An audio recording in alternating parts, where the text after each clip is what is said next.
Mardi 21 juillet 1971. Aujourd'hui, c'est un bon jour pour recommencer. Un bon jour pour acheter des toiles, une palette, un couteau et pour m'en sortir. Je n'ai pas peint depuis une éternité, au moins 2 ou 3 mois. Michel Butor est important pour moi. Il va m'acheter un monochrome violet le mois prochain et ça me donne envie de peindre à nouveau. Il fait beau. Je suis assise au Demago à la table la plus ensoleillée, avec mon Yorkshire, Sardi. Je porte ma mini-jupe en éponge Micmac Saint-Tropez, mes sandales à plateforme que j'ai achetées à Venise l'été dernier et un débardeur bordeaux du Monoprix de Saint-Germain-des-Prés. Mon soutien-gorge noir transparent et ma petite culotte transparente, je les ai achetés aux Galeries Lafayette. Ma peau m'a été donnée à Altoona, Pennsylvanie, sans que j'aie eu la possibilité d'en choisir la texture. Pas plus que mon ossature, mes gènes et mes chromosomes. J'ai mis mon maquillage de guerre et je suis prête à livrer bataille contre l'oppression. Le soleil caresse mes jambes bronzées. Tout ça fait que je me sens vraiment bien. Le garçon m'apporte un café et un sublime verre d'eau glacée. Il dit « J'ai l'impression que vous allez rester là tout l'après-midi ». Je lui réponds qu'une conversation avec lui ne présente aucun intérêt. Vendredi. Je me suis réveillée avec une vague gueule de bois parce que j'ai beaucoup bu la nuit d'avant. Je m'étais infiltrée dans un dîner très chic donné en l'honneur d'Andy Warhol. Il y avait toutes sortes de stars comme Yves Saint-Laurent, Paloma Picasso, etc. Le dîner avait lieu au 7, cette boîte de tente. J'ai discuté avec une folle, puis avec une autre. Je n'ai rien contre les folles du moment qu'elles sont drôles, géniales et pas trop garces. Dimanche. Je me suis trempée et bronzée à la piscine de Ligny dans mon bikini violet. Il y a un bel enfant avec un chapeau de soleil et un sublime adolescent en maillot jaune avec ce qui a l'air d'être une super bite à l'intérieur. Je pars parce qu'il y a des nuages. Je suis maintenant au Flore et Paul, le garçon qui me fait chier, me dit qu'il pensait que j'étais morte et j'ai répondu que j'aurais aimé qu'il le soit, lui. Pourquoi les imbéciles et le monde ne peuvent-ils pas me foutre la paix? Si au moins c'était des génies qui venaient me déranger, ce serait le paradis. Je viens d'acheter le New Yorker, le Village Voice et le Monde. On ne peut pas être plus chic que ça. Il y a un arbre à Saint-Germain-des-Prés. Je suis assise de l'autre côté de la rue en face de cet arbre adorable, mon arbre, et je prie pour que nous restions face à jamais. Moi à ma table aux fleurs et mon bel arbre aux feuilles vertes de l'autre côté devant chez Lippe. Chaque jour, je me réveille et c'est comme si je naissais pour la première fois. Chaque odeur, chaque contact, chaque objet est perçu comme la première fois. Non, je ne suis pas comme les autres. Je suis terriblement et irrévocablement unique. Il est 2 heures du matin, on est donc le 4 août. Happy birthday to me, happy birthday to me. 10 août, vers 3 heures. Est-ce que c'est un beau jour parce que Grégory m'a fait l'amour dans l'après-midi ou est-ce que je suis trop con pour être malheureuse? J'ai une excessive capacité de jouissance, surtout quand il y a du soleil. Jouissance, j'adore ce mot. Être une femme. Je sais que je suis une femme parce que j'ai des seins, un vagin, un acte de naissance sur lequel il est écrit sexe féminin, un passeport américain avec sexe féminin, une carte de séjour française marquée sexe féminin. Je sais que je suis une femme parce que certains hommes me regardent comme un objet sexuel éventuellement disponible. Je me bats chaque jour pour être libre de marcher dans la rue comme un homme. J'ai traité de dégueulasse un type qui me suivait rue de Rennes. Il était tellement furieux qu'il avait envie de me tuer.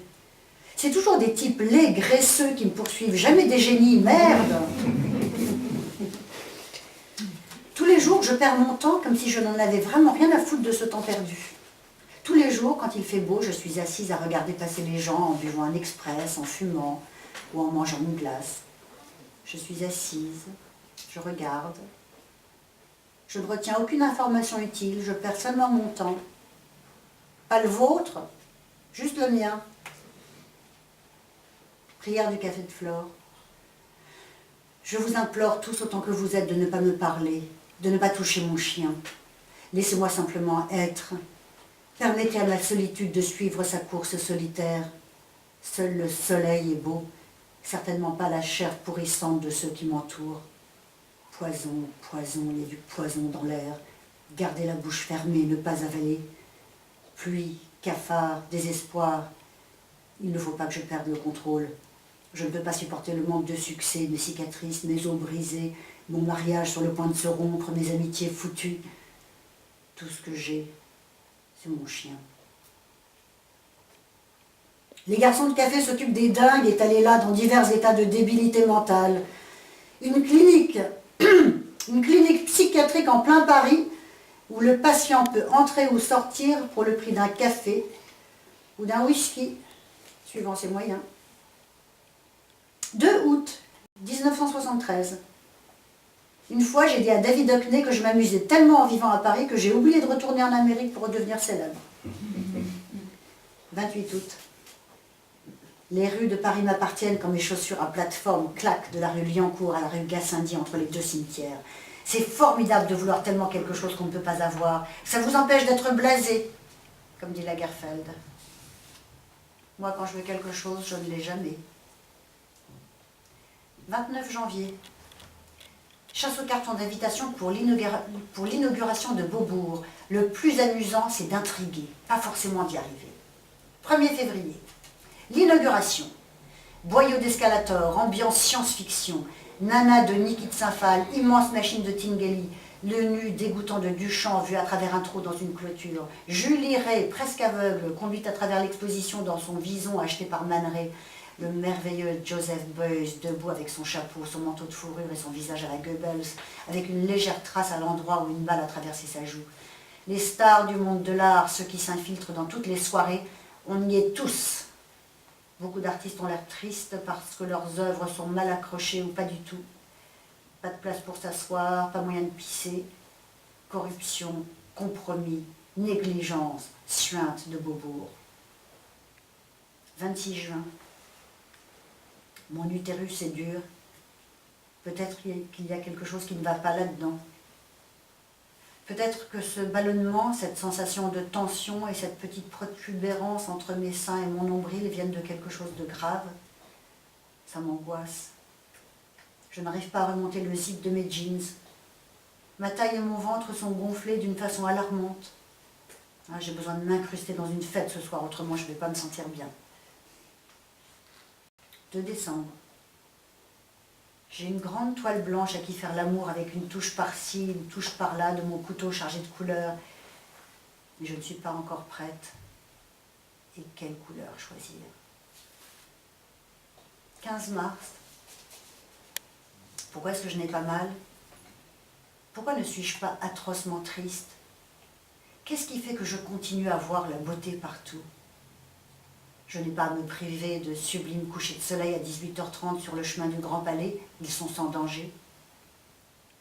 Si je meurs, je ne pourrai plus m'asseoir chez Lippe, plus me promener avec ma chère petite Sardi, plus aller au cinéma, à l'opéra, plus lire le Herald Tribune et François, jamais plus.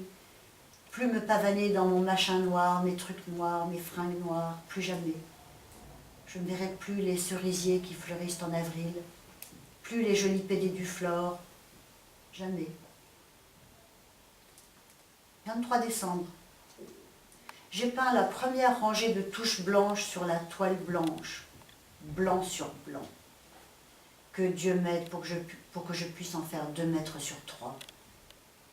Si je peux vivre le rien, le néant, le vide, alors je peux rester en vie. Pourquoi est-ce que je dois peindre une immense peinture blanche? Qu'est-ce qui m'a poussé à le faire? Les vestes des garçons de café, la neige, les draps blancs à l'hôpital, les blouses blanches des infirmières et des médecins. Mon tableau s'est réduit à de la peinture blanche sur une toile blanche. Une blancheur qui avance sur la toile. Je l'appelle Marche de la mort. 12 février. J'aimerais être assez célèbre pour avoir mon image sur un timbre-poste, pour être accrochée dans tous les musées, pour figurer dans tous les livres et pour qu'il y ait un film et une comédie musicale sur ma vie. Qu'est-ce que je veux? Un amour fabuleux avec un génie riche qui serait incapable de vivre sans moi. 1er mai. Je suis venue à Paris pour quelques semaines il y a 25 ans. Comment est-ce que j'ai pu continuer à être enchantée pendant toutes ces années par une ville qui s'est si souvent foutue de moi? Comment ai-je pu m'installer dans cette cabane en bois digne d'Abraham Lincoln, y élever un bébé aux yeux brillants jusqu'à l'âge adulte, le tout dans une seule pièce, le gosse, le mari et plus tard le chien, des chats de temps en temps, et des tableaux de 2 mètres sur 3, sans baignoire, sans réfrigérateur, ni toilette à l'intérieur, ni chauffage central, ni living, ni salle à manger. Sûrement je n'étais pas normale alors. Et je continue à être dingue, de plus en plus accrochée à ma vie à Paris, France. 20 mai. Claude Picasso m'a flatté quand il a révélé qu'il avait vu mon tableau chez Peter et qu'il avait reconnu ma patte. Il a dit qu'il pourrait souhaiter en posséder un. Je ne peux pas croire qu'un Picasso souhaiterait posséder un Goldfarb, mais pourquoi pas. 28 juin. Ce n'est jamais drôle d'attendre de l'argent. J'attends désespérément les 5000 francs que Henry m'a promis en échange de n'importe quelle peinture. Elles vaudraient chacune 100 fois plus si je n'avais pas été rejetée de la scène parisienne. Je dois vendre au prix que je peux de toute façon, j'ai besoin d'argent. Mon atelier, 4h30. Je peins sur ma toile toute jaune et puis je peins sur ma toile toute verte. Je me demande pourquoi je continue alors que je n'ai rien à dire, sauf que le jaune est jaune et que le vert est vert. Ce qui est évident, c'est ce besoin de bosser, même si je n'ai rien à dire. L'acte de peindre étant la seule déclaration importante. J'ai perdu mes cheveux, mais pas mon culot, mon chutzpah. Est-ce à cause de mon isolement que je me suis lancée dans le monochrome? Le monde de l'art est mon Auschwitz. Est-ce que je survivrai? Mon fils fait la chasse aux nazis, moi aux collectionneurs. 8 septembre. Il y a une énorme différence entre être mourant et être mort. Et toi, comment vas-tu? Mourante, ou pas encore morte. Je désire être enterrée au cimetière Montparnasse. Je voudrais hanter le quartier pendant des centaines d'années, peut-être des milliers. 23 septembre 1980. Le poids du stylo est lourd dans ma main.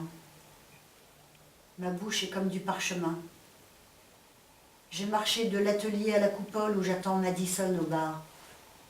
Je m'endors sur ma chaise. Est-ce que les gens s'en aperçoivent? Je m'étouffe avec de l'eau. J'ai à peine pu monter les marches du métro. J'étais étourdie à force de ne pas manger. Il faut que je me repose. Il faut qu'on me soigne. Je meurs et personne n'y prête attention. Rentre chez toi, Shirley, et fais de la peinture. C'est ça qu'il faut faire. Est-ce qu'elle est finalement morte, la dame américaine? J'ai cru voir passer David. Pourquoi est-ce que mes oreilles sont bouchées? Pourquoi est-ce que je ne peux pas me tenir debout? Peut-être que si je reste assise ici assez longtemps, ça ira. Je vais gagner. Je vais gagner. Juste en restant là et en le voulant.